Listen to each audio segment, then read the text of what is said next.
This K-pop group invented a new genre. Let's get it. It's not easy to invent a new genre. And in the K-pop industry, where companies spend millions to debut their groups, going for an experimental sound is a very risky task. So who is this K-pop group? I know this dude. He actually make really good videos. That's attempting to do just that. What is this genre they're pioneering, and how can it change the way that you make music?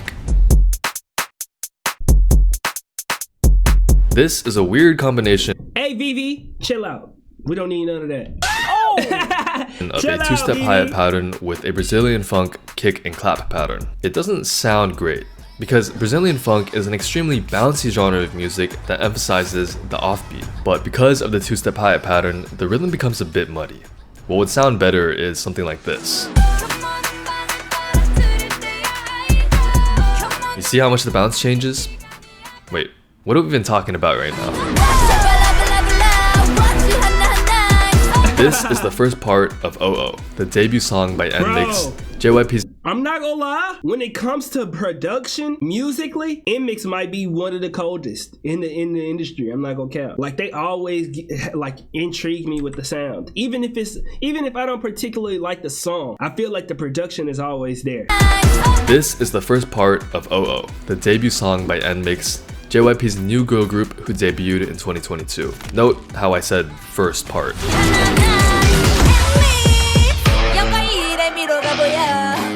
This is the second part of the song. Do you hear anything in common between those two sections?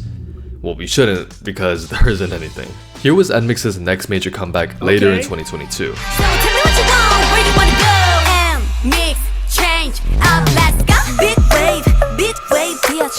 And again, there's that drastic change up in sound. So why was JYP giving NMIXX songs like this? Both songs have rough transitions, they're not very coherent, and overall, there's just kind of a lot going on. Yeah, I'm not gonna lie, in their newer songs, I feel like the transitions are a lot more subtle and like very well put together. Those transitions that I just heard were very, very harsh. Very, very, very harsh. Songs have rough transitions, they're not very coherent, and overall, there's just kind of a lot going on. But that's the point. See, these two songs that NMIXX released are a genre of music called mix pop. Coined by JYP, mix pop is essentially blending multiple music genres into one song. But people had mixed feelings about this concept. To me, Oh Oh and Dice were cool ideas, but they failed to properly utilize the genre mashing idea. And I seen some of y'all in the comments saying the same thing. Some of y'all was saying it wasn't for you. Some of y'all was saying it had to grow on you, things of that nature. But that's I'm not gonna lie, and this is a good example for whenever you go throughout your life. If you're gonna try something new, it's not gonna be for everybody. But that's how you're gonna get new results. You're not gonna get new results by doing the same things over and over. You go get similar results. Now you might improve, but you're not gonna get drastically different results if you're doing the same things over and over again. If you wanna work a 9 to 5, you kind of know in the realm of possibilities of how your life is gonna go, because how many people have worked 9 to 5s? You know what I'm saying? But if you decide to be an entrepreneur, and I'm not saying that everybody should be an entrepreneur and people shouldn't work a 9 to 5, because I think you could use a 9 to 5 to have a satisfying life. I'm just saying that if you take risk, you got to understand that with risk, sometimes come reward. And sometimes with risk, sometimes it comes failure. And you got to be willing to do that. And they was willing to do that. Look, there's a reason why groups like LE SSERAFIM are so popular right now. Simple, catchy songs have lots of viral potential because in 2025, people just don't have the attention span for longer, complex songs. No. So writers and producers like me have to focus on making super catchy and memorable hooks. But NMIXX is trying to pioneer their own sound.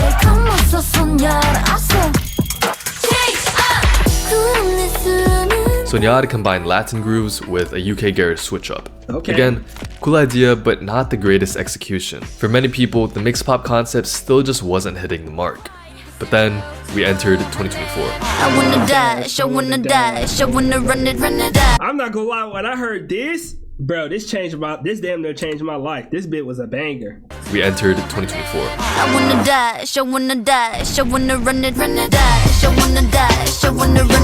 Dash is what mix pop was meant to be. It's the culmination of 2 years spent honing a sound. So, what sets this song apart from NMIXX's previous comebacks? Dash, I wanna dash, I wanna run it, dash. dash, I wanna dash, I wanna run it. Right off the bat, we're thrown into this groove with the acapella and the drum fills and the brass hits. Now, pay attention because this is important to understand. Listen closely to what happens when I remove a certain part of the vocals. Dash, I wanna run it. Dash, I wanna run it. It doesn't sound nearly as captivating anymore, so what's missing? So what I took out here was the vocal harmonies. I wanna run it. Dash, I wanna dash, I wanna run it. The average music enjoyer might overlook harmonies, but in all types of music, they are so important. I gotta implement this into my music. Music enjoyer might overlook harmonies, but in all types of music, they are so important. They enhance melodies so you remember them better, they create richer texture, and they are vital for conveying emotions. Dash is full of these thick harmonies, and it's a big reason why it sounds so much better than OO or Dice. Plus, they throw in a lot of crispy chromaticism, which makes the song so much more interesting to listen to. Dash, I wanna run it, dash.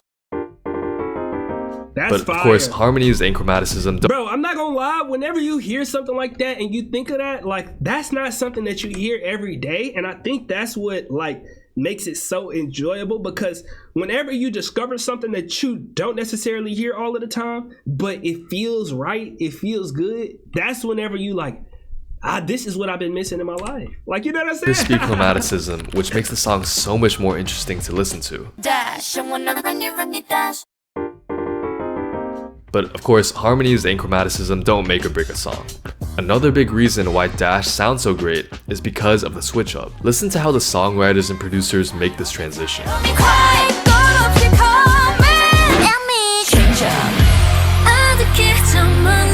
It has that familiar pop rock vibe from OO, but something's different. OO's transition isn't too smooth. On the other hand, here's Dash again. Pay close attention.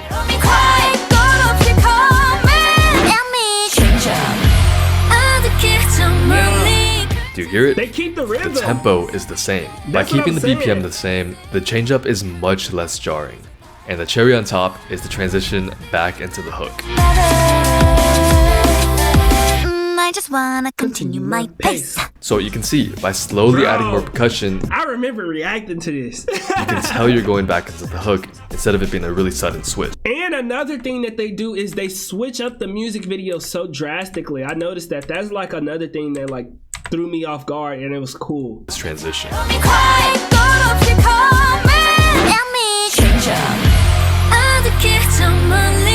has that familiar pop rock vibe from OO, but something's different. OO's transition isn't too smooth. On the other hand, here's Dash again. Pay close attention.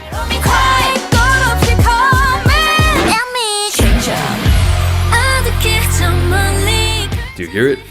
The tempo is the same. By keeping the BPM the same, the change-up is much less jarring. And the cherry on top is the transition back into the hook. I just wanna continue my pace. So you can see, by slowly adding more percussion, you can tell you're going back into the hook instead of it being a really sudden switch. Dash is the perfect use of mix pop. It has the mix sound, but it also appeals to the average listener. And I was glad to see that they did it again with See That.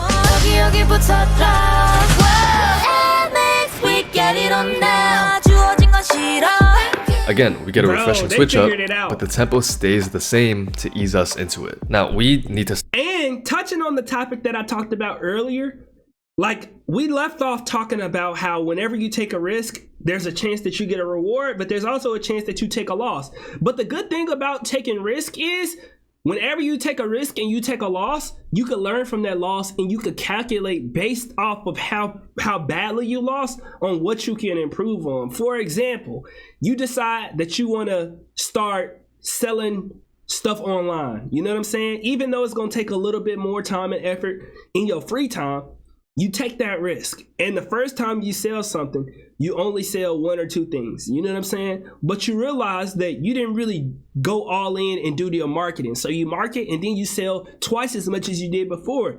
Then you start figuring out that it's a specific way that you got to market based off of the people who you market into, and you start improving on that, and you continuously start to upgrade. So yes, you took 5 different L's, but you learned from all of those L's, and you continuously started building. So that's what I feel like Mx is doing. They started off with a sound that everybody might not have liked, everybody might not have enjoyed, but the people who stuck with them, now they have a sense of like belonging, and they seen the transition, they seen the development into this sound now. And whenever you are a fan of somebody before everybody get onto them, you just feel a little bit closer to them because you saw the vision, bro. I ain't gonna lie, this is a fire video. Stop for a second.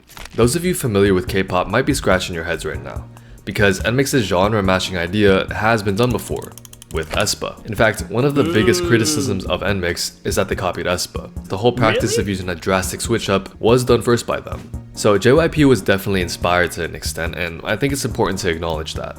But NMIXX is not a copy. Chat, whenever I think of NMIXX, I never think of aespa. Am I tripping? I feel like they're so different. Do y'all get similarities between NMIXX and aespa? I feel like they make completely different music. Maybe it's just me. Copy and paste group by any means. SM has developed a hyperpop centered sound for aespa, which is nowhere near the soundscape that NMIXX is in. And if you check out the video I made on aespa's music production, you'll hear that both group sounds are very clearly unique. I'm about to say, they By the way, what is NMIXX's sound? 2 years ago, I would have categorized their music as energetic pop with punk and rock elements, but recently that's been changing.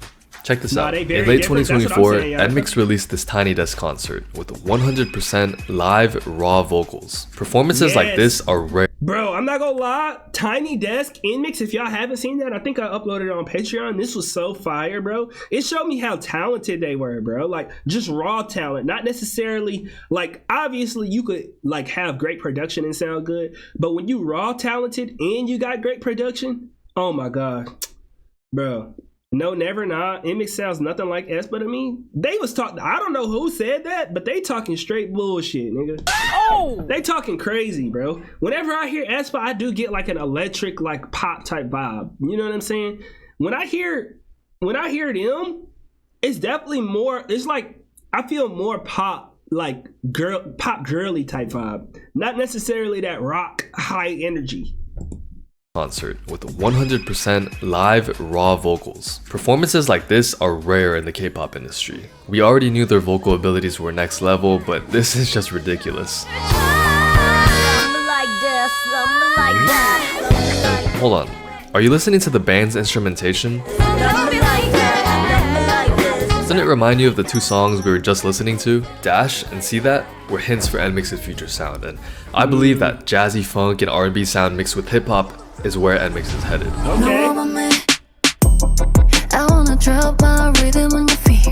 Know About Me is NMIXX's most recent 2025 comeback. Bro, this project was good, bro. Ocean had me in a chokehold. What was High Horse, Know About Me, Slingshot was solid. I think Golden Recipe was the only one that I just like didn't like a ridiculous amount. Papillon started growing on me. Like, they definitely found in a sound, and I can't wait to see what they drop next.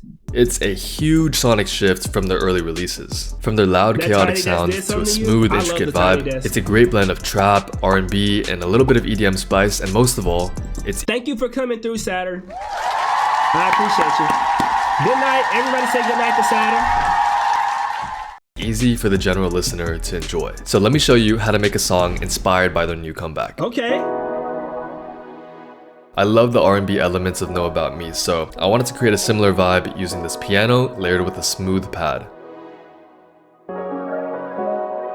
Then a nice synth bass tucked right into the mix. Ooh, I like that bass. Hip-hop has been one of the stable styles for NMIXX's discography, especially for the title track, so I took a trap route here for the drums.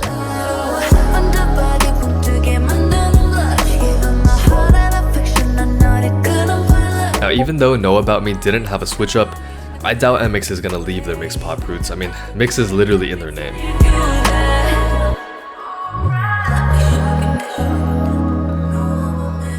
And by the way, if you want to use the same sounds you see me use in my videos, check out my sound kits in the description below. There's stuff for R&B, hip-hop, and most recently, my throwback K-pop kit. Hey, how you doing? I'm looking forward to hearing what's next for NMIXX. While they had a rough start, they stuck to their ideas, developed their sound, and are continuing to showcase their ridiculous talents. So as you think about your own next steps, whether that's in school or music or any other aspect of your life, sit down and really think, how can I mix things up today? Okay. Chat. I'm not gonna lie. W fucking video, bro. He did that.